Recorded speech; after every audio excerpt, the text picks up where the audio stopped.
সব latest update পেতে subscribe করুন আমাদের চ্যানেলে আর বেল আইকনে ক্লিক করতে ভুলবেন না।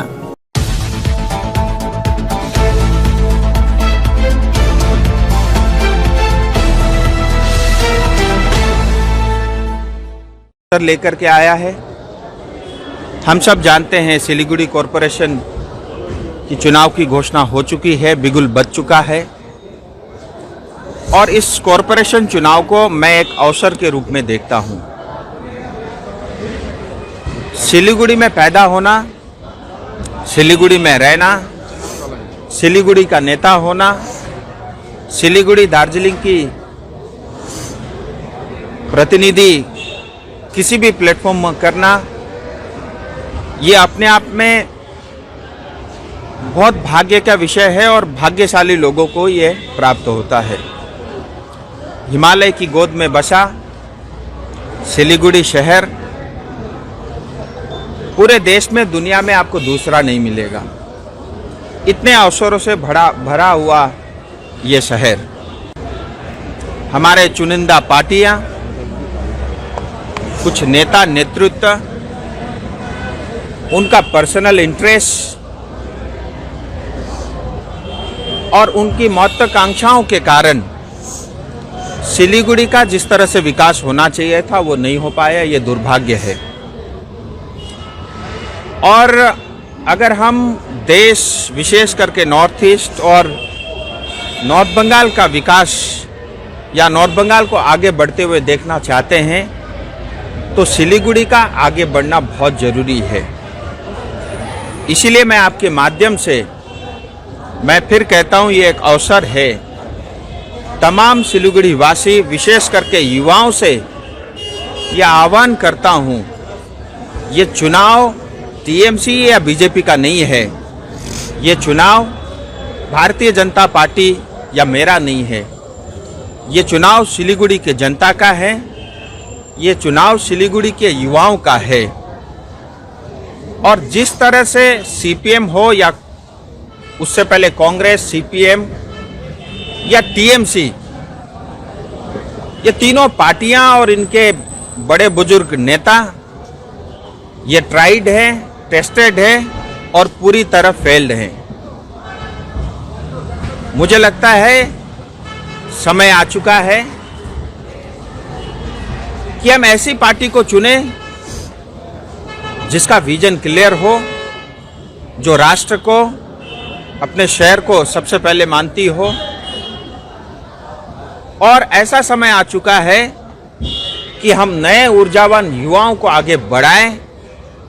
जो आपके और मेरे सपनों का शहर सिलीगुड़ी है, उसको बनाने में हम उनका सहयोग करें। और हम सब का एक ही उद्देश्य हो सकता है कि सिलीगुड़ी को स्मार्ट और ग्रीन शहर बनाने में हम सब लोग मिलकर के इस अवसर का पूरा लाभ उठाएं। ये मैं आपके माध्यम से रखना चाहता हूं। कई बार नेता आते हैं, कई बार जाते भी हैं, लेकिन मैं आपके माध्यम से एक ही बात कहूंगा, हम सब के लिए सत्ता, पैसा, कुर्सी या शासन करना ये प्राथमिकता नहीं होना चाहिए। हम सबको दिल पे हाथ रख करके ये एक बार नहीं 10 बार सोचना चाहिए।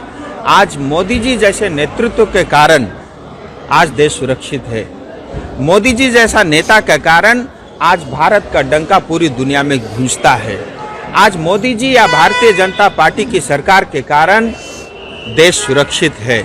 मुझे लगता है ऐसी पार्टी के साथ जुड़ना, ऐसे नेता के साथ जुड़ना, ये हमारे लिए गर्व का और बड़ा विषय होना चाहिए। कोई पार्टी या कोई नेता सिर्फ सत्ता और शासन के लिए राजनीति में आता है तो मैं ऐसे अवसरों को 10 बार ठुकराता हूं, 100 बार ठुकराता हूं। बाहर में क्या हालत है? अभी तो विनय तमांगी टीएमसी में ज्वाइन कर लिया, अभी रहा आपका पास खाली। आप मीडिया वाले भी ऐसे सवाल करते हैं, क्या विनय तामांग हमारी पार्टी के थे?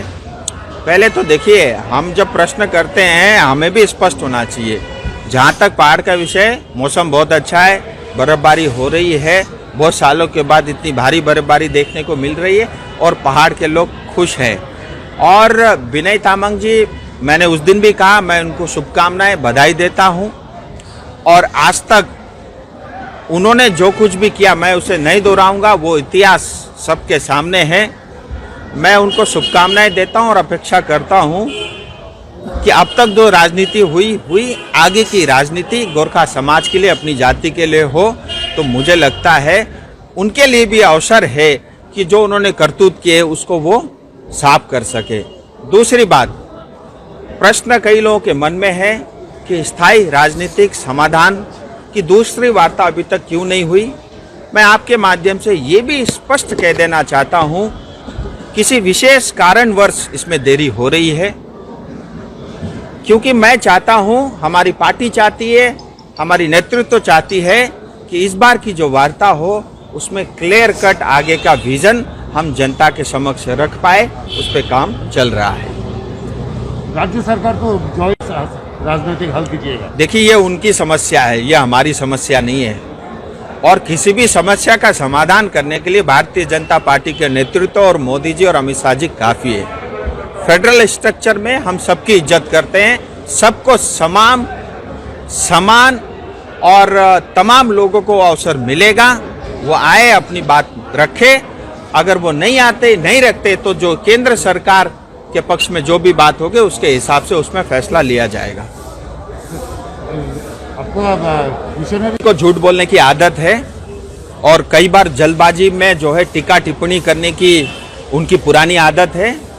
मुझे लगता है उनके साथ जो उनके चेले चपाटे हैं, उनको गाइड करते हैं, वो भी पूरी तरह जो है विषय से अवगत नहीं रहते।